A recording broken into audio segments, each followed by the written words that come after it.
This morning, Israelis are demanding retribution after 2 Palestinians killed 5 men at a synagogue in Jerusalem. 4 rabbis and a police officer died in yesterday's attack. 3 victims were American. Alan Pizzey is in Jerusalem, where tensions between Israel and the Palestinians are rising quickly. Alan, good morning. Good morning. Much of the violence here has been blamed on Israeli occupation of Palestinian land. But this latest outrage highlights the other equally explosive side of the problem. In the aftermath of the carnage, there are dire warnings that what is being billed here as a wave of terrorism is taking on the overtones of a religious war, but not in the ultra-Orthodox neighborhood where the 4 rabbis lived and worshipped.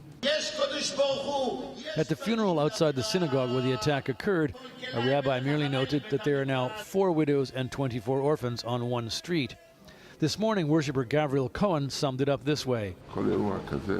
Our future in this world is dependent on God, he said. A man can never know what will happen to him. But Israeli Prime Minister Benjamin Netanyahu vowed there would be harsh retaliation for what he termed despicable murders. This is an example of what he has in mind. Overnight, Israeli security forces destroyed the home of a Palestinian who rammed his car into a commuter train stop last month, killing a young woman and a baby. The homes of the 2 Palestinians who attacked the synagogue will also be knocked down.